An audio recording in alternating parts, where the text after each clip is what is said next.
예수가 우리를 부르는 소리 그 음성 부드러워 문 앞에 나와서 사면을 보며 우리를 기다리네. 오라 오라 방황치 말고 오라 죄 있는 자들아 이리로 오라 주 예수 앞에 오라 간절히 오라고 부르실 때에 우리는 지체하랴. 주님의 은혜를 왜 아니 받고 못 들은 채 하려나. 오라 오라 방황치 말고 오라 죄 있는 자들아 이리로 오라 주 예수 앞에 오라. 세월이 살같이 빠르게 지나 쾌락이 끝이 나고 사망의 그늘이 너와 내 앞에 둘리며 가리우네. 오라 오라 오라 방황치 말고 오라 죄 있는 자들아 이리로 오라 주 예수 앞에 오라.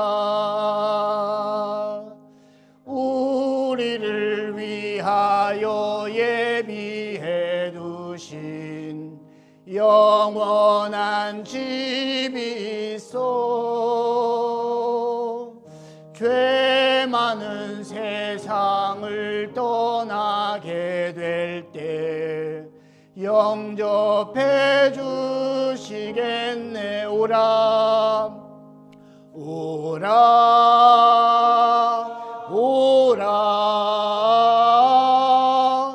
방황치 말고 오라 죄 있는 자들아 이리로 오라 주 예수 앞에 오라. 아멘.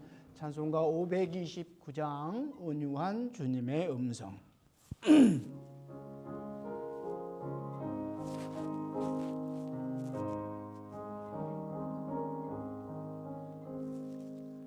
온유한 주님의 음성 내 귀에 속삭이네. 내 마음 문을 두드리니 곧 주님을 영접하라. 피하지 말라 피하지 말라. 우리가 곁길로 피해도 맘속에 오시리. 심판날 당할 때 주님을 너 맞을 준비해. 맘속에 주님을 영접하라. 주 영접하라. 사랑의 주 예수 친히 이 땅에 내려오사 문 밖에 서서 기다리니 참 놀라운 사랑이라. 피하지 말라, 피하지 말라. 우리가 곁길로 피해도 맘속에 오시리. 심판날 당할 때 주님을 너 맞을 준비해. 맘속에 주님을 영접하라, 주 영접하라. 주님이 부르는 음성 널 받아주시나니. 회개한 내게 임하시오 끝까지 널 도우시네. 피하지 말라, 피하지 말라. 우리가 곁길로 피해도 맘속에 오시리. 심판날 당할 때 주님을 너 맞을 준비해. 맘속에 주님을 영접하라, 주 영접하라. 주님의 은혜를 받고 너 주를 영접하라. 마음 문 활짝 열어놓고 너 주님을 영접하라. 피하지 말라,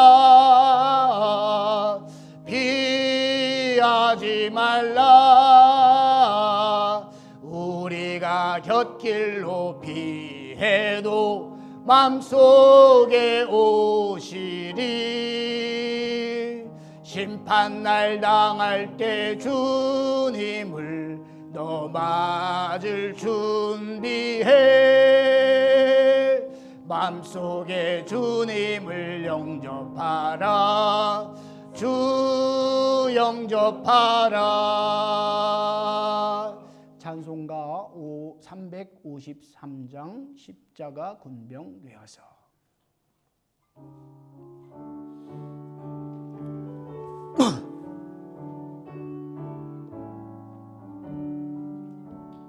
십자가 군병 되어서 예수를 따를 때 무서워하는 마음으로 주 모른 채 할까. 나의 주 그리스도 나를 속량했으니 나 십자가를 벗은 후 저 멸류관 쓰리. 십자가 군병되어서 예수를 따를 때 무서워하는 마음으로 주 모른 채 할까. 나의 주 그리스도 나를 속량했으니 나 십자가를 벗은 후 저 멸류관 쓰리. 무성도 피를 흘리며 큰 싸움 하는데 나 어찌 편히 누워서 상 받기 바랄까. 나의 주 그리스도 나를 속량했으니 나 십자가를 벗은 후 저 멸류관 쓰리. 이 죄악 많은 세상에 수많은 원수들 날 유혹하고 해치나 내 내 주만 따르리. 나의 주 그리스도 나를 속량했으니 나 십자가를 벗은 후 저 면류관 쓰리. 나 면류관을 쓰려고 몸 바쳐 싸울 때 주 내게 용기 주시사 이기게 하시네. 나의 주 그리스도 나를 속량했으니 나 십자가를 벗은 후 저 면류관 쓰리. 승리의 그날 이르러 십자가 군병들 개가를 불러 영광을 주님께 돌. 나의 주 그리스도 나를 속량했으니 나 십자가를 벗은 후 저 면류관 쓰리. 아멘. 이 아침에 하나님이 우리에게 주시는 말씀입니다. 구약성경 사무엘상 6장 17절부터 7장 2절로 나오는 말씀. 사무엘상 6장 17절부터 7장 2절로 나오는 말씀.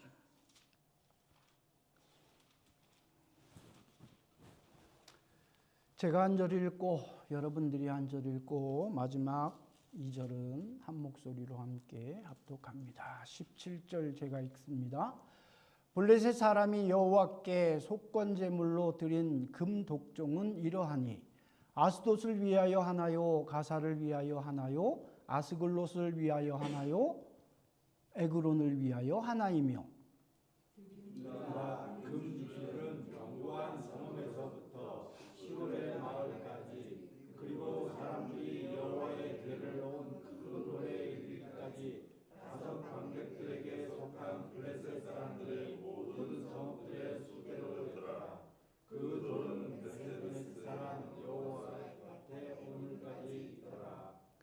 베세메스 사람들이 여호와의 궤를 들여다본 까닭에 그들을 치사 70명을 죽이신지라. 여호와께서 백성을 쳐서 크게 살육하셨으므로 백성이 슬피 울었더라.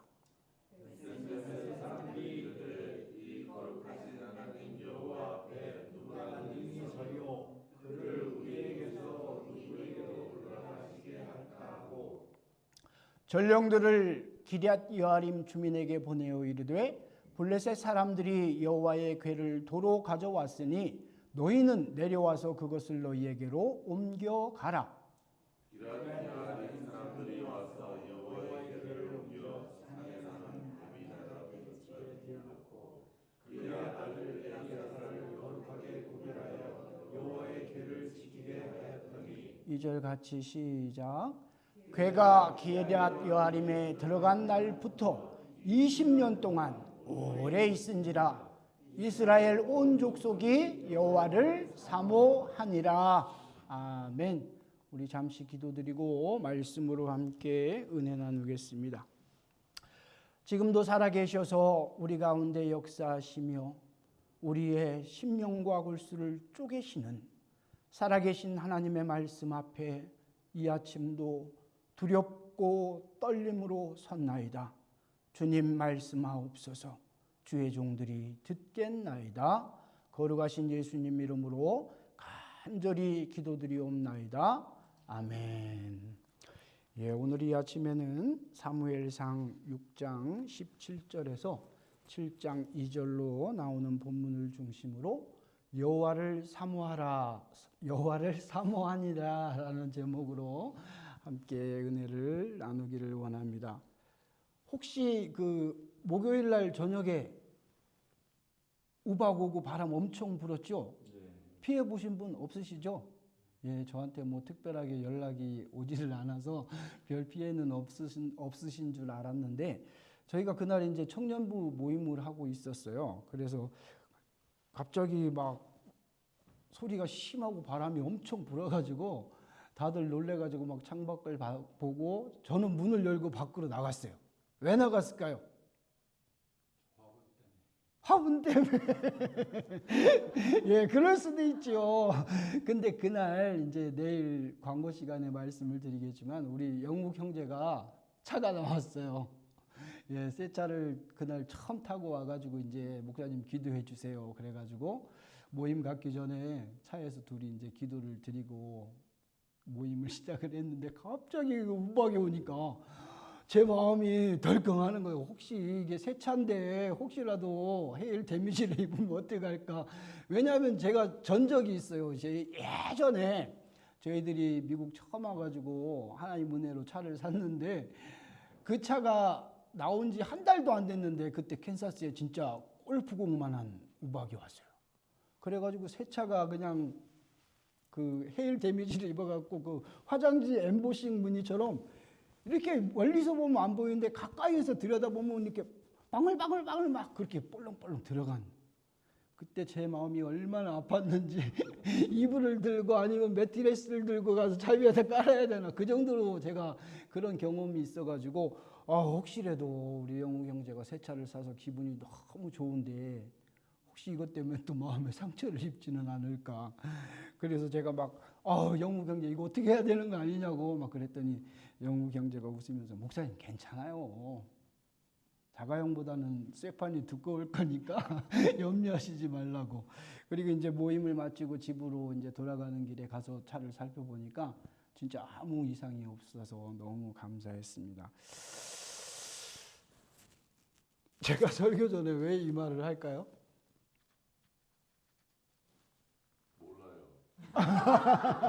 모르죠. 뭐 알면 우리 집사님 돗자리 깔아야 되니까.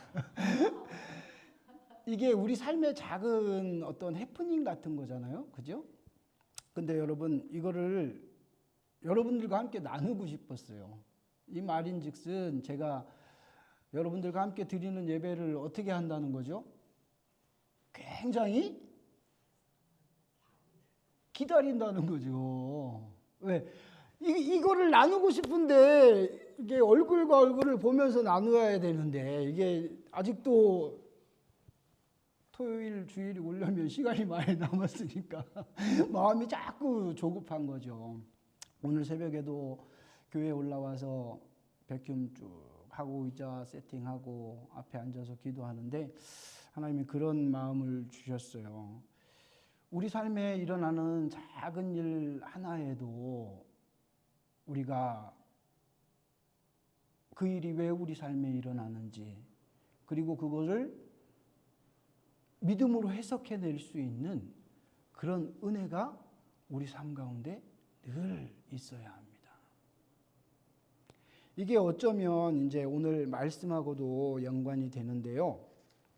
오늘 말씀은 우리가 잘 아는 것처럼 사무엘상 4장에서 6장까지 그 중심에 뭐가 있었어요? 하나님의 궤, 하나님의 궤가 있었어요.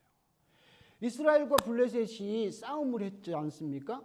근데 이스라엘이 어떻게 했어요? 1차 전투에서 이겼나요? 졌나요? 졌어요. 이겼으면 상관이 없었을 거예요. 근데 졌단 말이에요.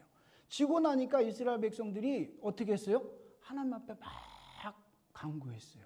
뭐라고? 도와달라고. 하나님 이기게 해달라고. 왜요? 그들은 전설같이 이렇게 전해 내려오는 이야기들이 있었잖아요. 우리의 조상 때에 하나님이 이렇게 우리를 도우시고 우리에게 역사하셨다. 우리가 질 수밖에 없는 싸움에서도 하나님은 우리를 이기게 하셨다. 그러니까 들은 그 풍월은 있어가지고 그런 마음들이 있었어요. 그래서 그들이 하나님 앞에 막 울부짖으면서 기도하면서 그들이 생각해낸 묘책이 뭐였죠? 하나님의 궤를 이곳에 가지고 오면 우리가 전쟁에서 싸움에서 이기겠구나. 왜 그럴까요? 하나님의 궤가 온다는 것은 뭘로 생각했기 때문에? 하나님이 우리와 함께 하신다라고 그들이 생각했어요. 근데 여러분, 우리가 계속 새벽 예배를 통해서 함께 은혜를 나누어서 잘 알고 있지만 하나님의 괴가 그곳에 있다고 해서 하나님이 그들 마음속에도 계실까요? 물론 계시겠죠. 정답으로 얘기하면 계셔야 되는데 이스라엘 백성들이 하나님의 언약궤를 전쟁터에 가지고 와서 2차 전투를 했는데 결과가 어떻게 됐어요? 또 이겼어요? 또 졌어요. 또 졌어요. 그러니까 이스라엘 백성들 속에서 막 불만이 나오는 거예요. 왜? 하나님의 언약궤가 우리와 함께하면 어떻게 돼야 되는데? 이겨야 되는데 결과는 어떻게 됐어요? 졌어요. 이게 우리의 예상과 결과가 같나요? 다르나요? 달라요. 같으면 문제가 안 생겨요. 근데 다르니까 문제가 생기는 거예요. 내가 하나님 앞에 기도한 대로 하나님이 이루어 주시면 우리는 뭐라고 고백합니까? 참 좋으신 하나님, 신실하신 하나님, 살아 역사하시는 하나님 막 기뻐가지고 신이 나서 막 그렇게 고백한단 말이에요. 근데 내가 하나님 앞에 드린 간절한 간구함에 기도의 제목들에 하나님이 침묵하시거나 하나님이 응답하시지 않거나 하나님이 일을 이루시는 모습을 목격할 수 없을 때 우리는 어떻게 하죠? 이스라엘 백성들처럼 뭐 하기 시작합니까? 원망하기 시작하는 거예요. 어쩌면 그게 자연스러운 현상일 것입니다. 잘 되면 내 탓, 잘못되면 누구 탓 이렇게 생각하는 것처럼 신앙생활 속에서도 그런 모습이 참 흔하게 발견할 수가 있어요. 그래서 우리의 신앙이 잘못하면 어떻게 되냐면 기복신앙으로 흐르기가 쉽습니다. 왜냐하면 우리가 쉽게 생각할 때 예수 믿으면 모든 것이 어떻게 된다고 생각해요? 잘 된다고 생각하거든요. 모든 문제가 해결된다고 생각하거든요. 어려움이 해결되고 평안으로 우리에게 모든 것이 순전하게 이루어진다라고 예상하거든요. 근데 항상 결과가 그렇게 나타나는 것은 아니지 않습니까? 삶이 그렇게 만만한 게 아니지 않아요. 때로는 삶은 우리의 기대와는 너무나도 반대로 우리를 처절하게 몰아갈 때가 있습니다. 이스라엘 백성들에게 당한 일이 바로 그것이었어요. 그들은 분명히 하나님의 언약궤가 자신들과 함께하면 질 수밖에 없는 싸움에서도 이길 거라는 기대가 그들 속에 있었어요. 아니, 기대라기보다는 확신에 찬 결심이었을 것입니다. 근데 결과는 자신들의 예상과는 너무 달라진 거예요. 그렇다면 예상과 결과가 달랐을 때 이 결과를 두고 어떻게 해야 될까요? 그냥 받아들여요? 아, 결과가 이렇게 됐으니까 순종해야지, 그냥 받아들여야지 이러고 맙니까? 어떤 내가 예상치 못한 결과, 반대의 결과가 주어졌을 때 우리는 그것을 가지고 어떻게 해야 돼요? 묵상이라는 걸 해야 돼요. 왜 이 일이 일어났을까?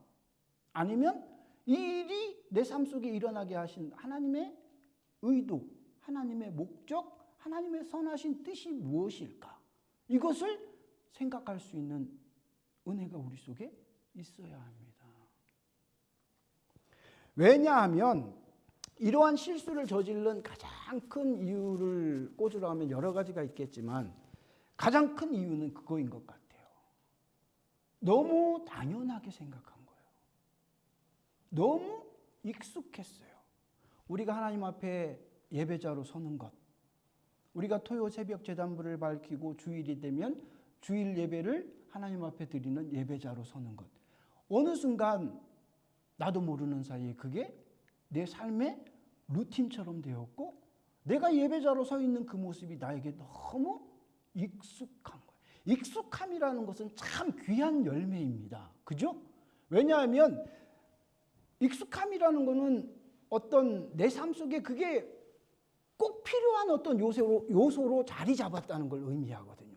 그래서 신앙생활 속에서 우리의 신앙생활 속에서 어떤 일들을 익숙하게 한다는 게 익숙하게 되기까지가 참 힘들어요. 그죠? 기도 생활이나 말씀 묵상이나 예배자로 서는 것, 이런 것들이 내 삶에 익숙한 것으로 받아들이기 위해서는 굉장한 노력이 필요합니다.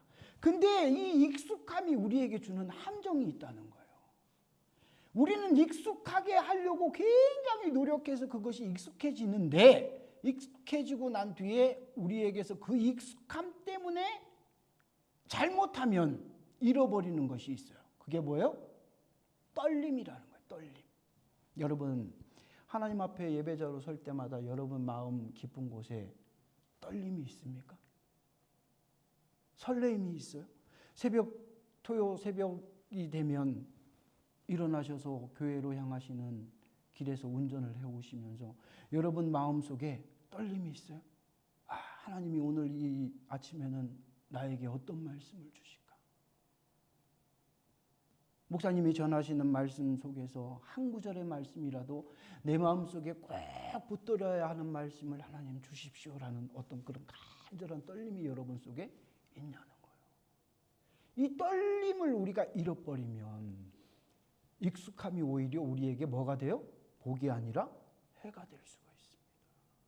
그래서 제가 청년들하고도 성경 공부를 하고 모임을 가지면서도 늘 당부하는 말이 그거예요.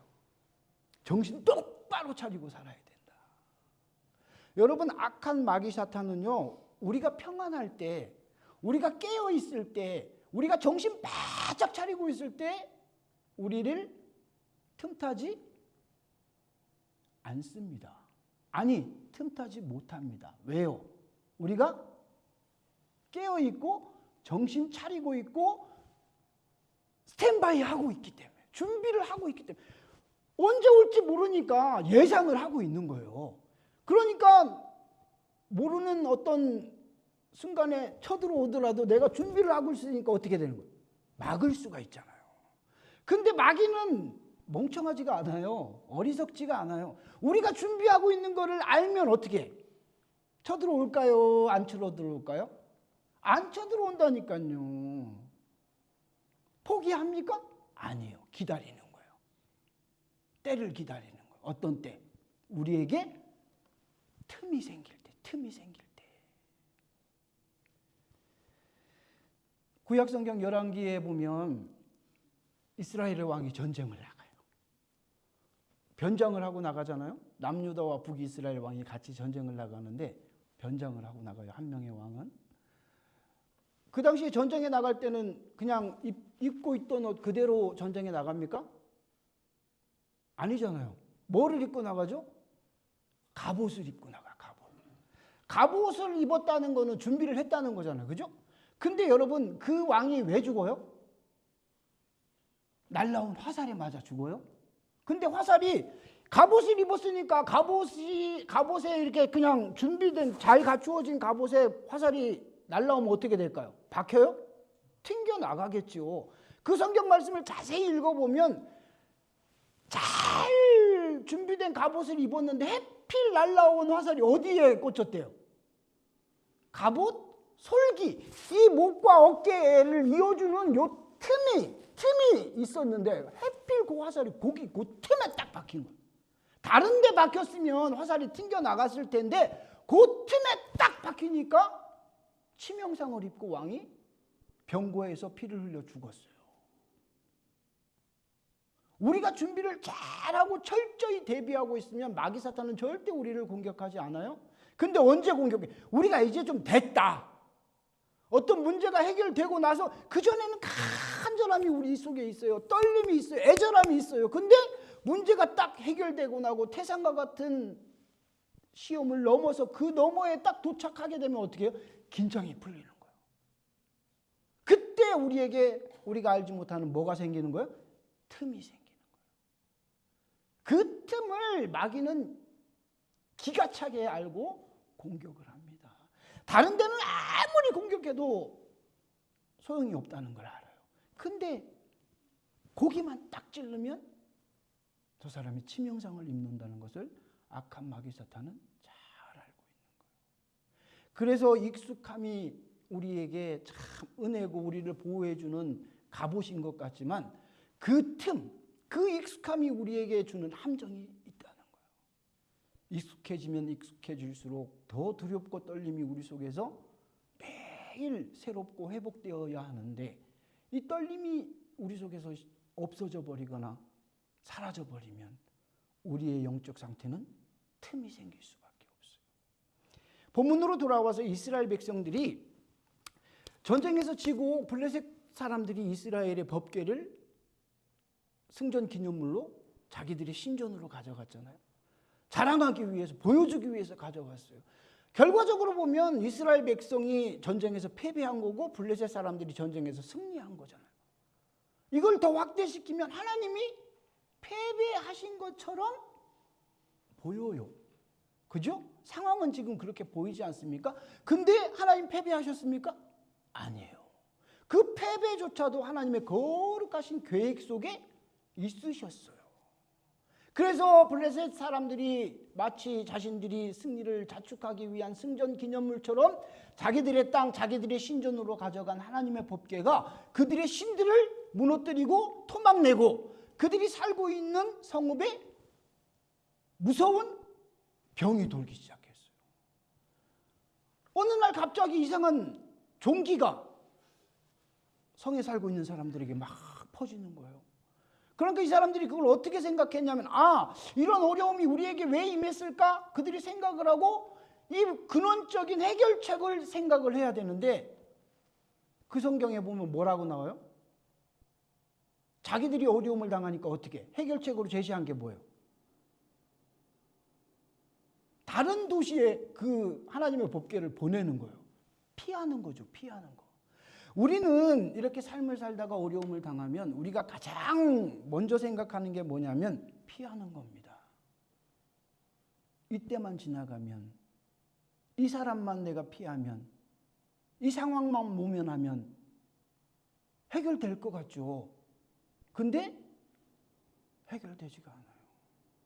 그걸 피하고 나면 해결될 거라고 생각했는데 그걸 피하고 나니까 어떻게 돼요? 더 크고 더 무섭고 더 피할 수 없는 상황들이 우리 앞에 직면하게 됩니다. 바로 블레셋 사람들이 그랬어요. 자기들이 그 5 도시에 다 하나님의 법궤를 보냈는데도 가는 곳마다 똑같은 일들이 일어나는 거예요.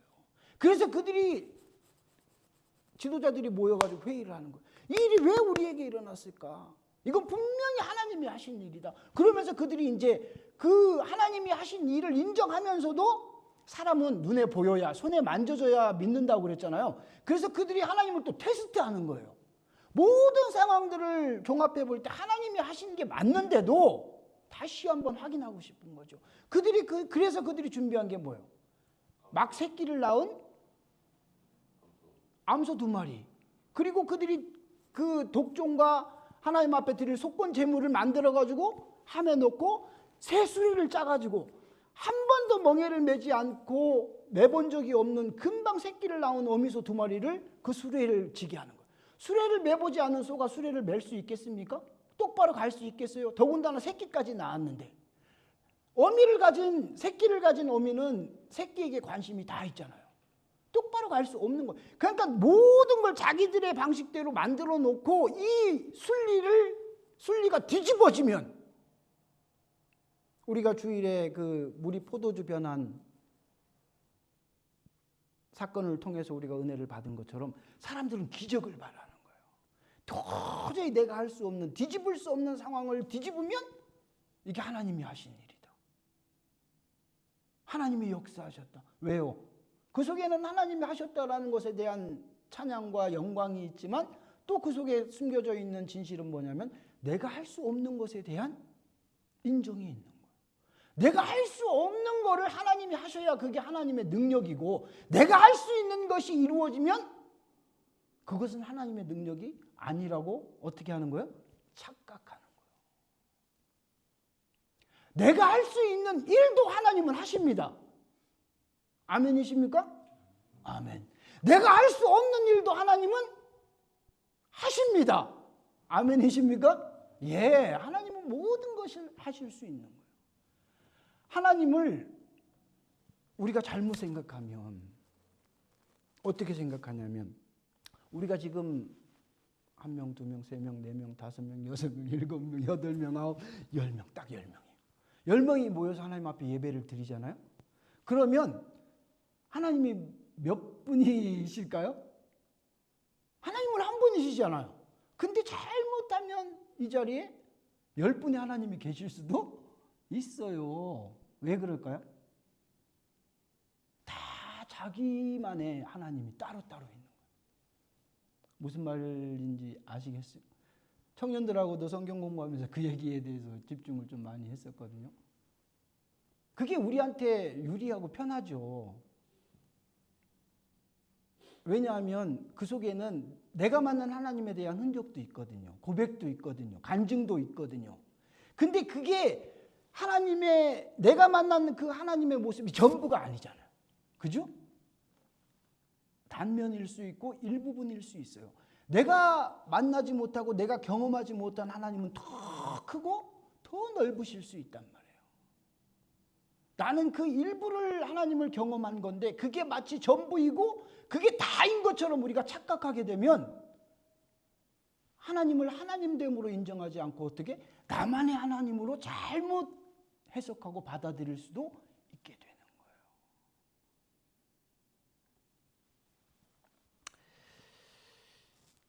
그래서 법궤를 베세메스를 쪽으로 수레를 메어보지 않은 암소 2마리한테 메어서 보냈더니 어떻게 되는 거예요? 좌로도 우로도 치우치지 않고 그 수레가 곧장 베세메스로 가는 거예요. 결과는 나왔어요. 이 일은 누가 하신 거예요? 하나님이 하셨다. 블레셋은 그런 상황이고 이 상황을 이스라엘 백성들 쪽으로 틀면 이스라엘 백성들은 지금 어떤 상황일까요? 하나님의 법궤는 빼앗겼어요. 하나님의 법궤가 빼앗기는 순간 이스라엘 사람들은 어떻게 생각했어요? 하나님의 영광이 우리에게서 떠났다. 그래서 성경은 그걸 뭐라고? 이가봇이라고 그러죠. 이가봇. 하나님의 영광이 우리를 떠났다. 근데 여러분, 하나님이 이스라엘 백성들을 떠나셨나요? 떠나신 거예요, 진짜? 오늘 성경에 보면 하나님의 궤가 이스라엘 백성들이 살고 있는 땅에 도착했잖아요. 그렇다면 지금까지의 논리대로 우리가 생각한다면 떠났던 하나님의 언약궤가 돌아왔으면 하나님의 영광이 이스라엘에게 어떻게 된 거예요? 다시 임하셨다. 회복이 임했다라고 생각하고 받아들일 수 있잖아요. 근데 성경은 우리에게 뭐라고 그러냐면 이스라엘 백성들이 하나님을 사모하기까지 몇 년이 걸렸대요? 20년의 공백이 있는 거예요. 하나님의 궤가 이스라엘 백성에게 돌아온 후부터 그들이 하나님을 마음속으로 사모하게 되기까지 20년의 시간이 왜 필요했을까요? 아니, 하나님의 궤가 돌아오는 그 즉시 그들이 깨닫고 하나님의 은혜가 그들 삶 가운데 회복이 돼서 오늘 설교 제목처럼 그들이 여호와를 사모해야 했지 않겠습니까? 근데 성경은 우리에게 뭐라고 증언하고 있어요? 20년의 시간이 필요했다.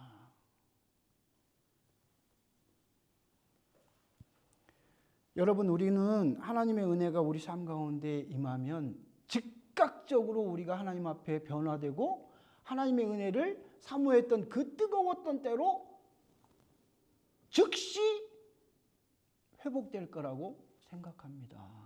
그런데 여러분, 신앙의 여정을 가만히 걸어오신 것을 추억해 보십시오. 그럴 때보다 그렇지 못했을 때가 훨씬 더 많았어요. 왜 하나님이 20년이라는 시간을 이스라엘 백성들에게 지나게 하셨을까요?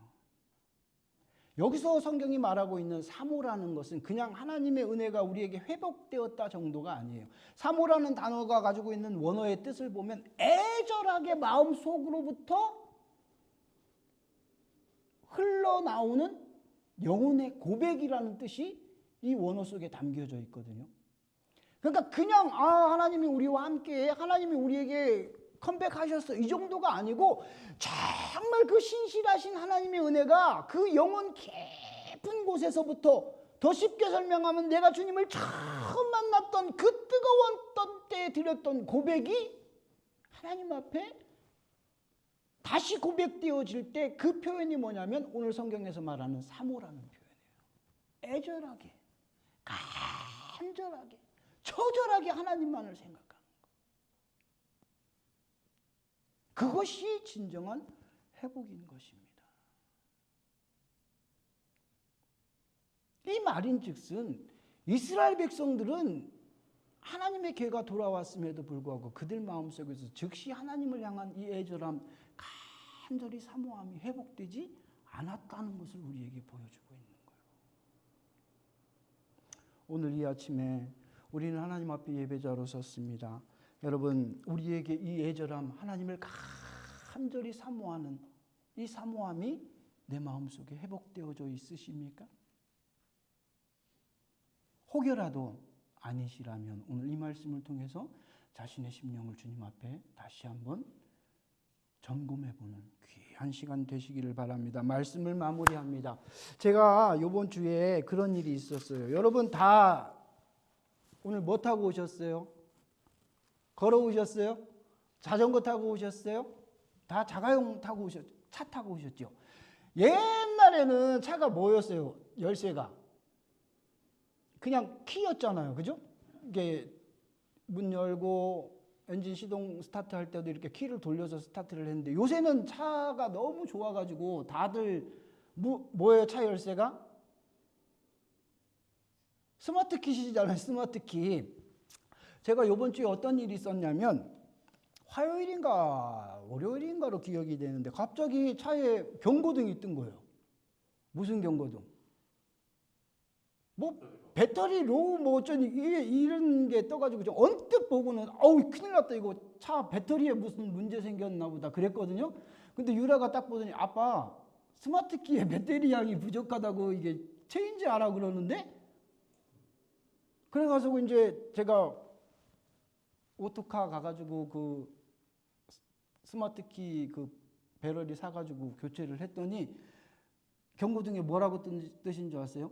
All system OK 이렇게 뜨는 거예요. 그걸 보면서 제가 그런 생각을 했어요. 아, 만약 우리 영혼에도 이렇게 내 영적 상태의 어떤 어려움이나 위험이 다가올 때 경고해 주는 이런 장치가 분명히 있을 텐데 그 경고를 무시하면 어떻게 되는 거예요, 여러분? 아, 이게 무슨 경고야. 신경 쓰지 마. 그러고 해버리면 어떻게 돼요? 나중에 즉각 조치를 하지 않고 그냥 그대로 시간을 흘려보내면 차가 정상 기능을 발휘 못하는 거예요. 더 큰 데미지를 입게 되는 거예요. 그때는 어떻게 해요? 후회해도 늦는 거죠. 경고의 목적이 무엇입니까? 집중하고 그걸 해결해야 된다는 거예요. 하나님이 우리의 영혼에 경고등을 보내주시는 거예요. 그 경고등은 각자에게 다르겠죠. 근데 그 경고가 하나님이 우리에게 주시는 경고임을 알면서도 우리가 그 경고에 즉각적으로 어떤 조치를 취하지 아니하면 바로 돌이키고 회개하고 자복하고 하나님께 사모함이 회복되도록 간절히 주님 앞에 나아가지 않으면 어떻게 될까요? 우리의 영혼은 나중에는 무감각해져 버리는, 고칠래야 고칠 수 없고 회복하려고 해야 회복할 수 없는 그런 상태로 떨어지고 말 것입니다. 오늘 본문은 이스라엘 백성들에게 하나님이 경고해 주시는 거예요. 너희들 마음속에, 너희들 심령 깊은 곳에 나를 사모하는 간절한 이 진정한 사모의 마음이 회복되지 않으면 그 어떤 것으로도 너희들의 노력이나 너희들의 헌신이나 너희들의 드림 그 어떤 것으로도 내가 너희들과 함께 한다는 은혜는, 진정한 은혜는 있을 수 없다라는 것을 우리에게 보여주시는 거예요. 바라기는 오늘 예배자로서는 우리 모두가 하나님 안에 이 아침에 정말 오늘 설교 제목대로 내가 여호와를 사모합니다. 그 어떤 것보다도 간절하게 애절하게 나를 만나주셨던 그 주님, 그 은혜, 그 사랑, 이 아침에 회복되기를 원합니다. 그것이 우리의 고백 되시기를 주님의 이름으로 간곡히 부탁을 드립니다. 기도하겠습니다. 존귀하신 아버지 하나님, 마른 막대기보다도 못한 저희들 무엇이간데 주님이 저희를 사랑하여 주시고 저희를 기억하여 주시나이까. 다윗이 하나님 앞에 눈물로 고백했던 것처럼 모든 것이 내게 다 있어도 하나님, 내 속에 정직한 영을 회복하시고 내 속에 주님을 사모함이 회복되게 해달라고 눈물로 외쳤던 것처럼 이 아침에 주신 말씀 부여잡고 주님 앞에 간구할 때에 성령님 이곳에 임재하셔서 내가 주님 처음 만났던 그 신실했던 때, 그 애절했던 때, 그 간절했던 때 하나님 회복시켜 주시옵소서. 그리하여 무엇을 하든지 주를 위하여 내가 죽고 예수로 사는 인생을 살겠노라 다시 한번 주님 앞에 고백드리는 우리의 심령이 되게 해 주시옵소서. 지금은 우리 주 예수 그리스도의 은혜와 아버지 하나님의 크신 사랑하심과 성령님의 인도 내주 역사 충만하심이 주님을 진정으로 사모하기를 고백하는 우리 비전교회 사랑하는 성도들의 삶 가운데, 저들의 후손들의 삶 가운데 지금부터 영원토록 함께 하시기를 간절히 축원하옵나이다. 아멘.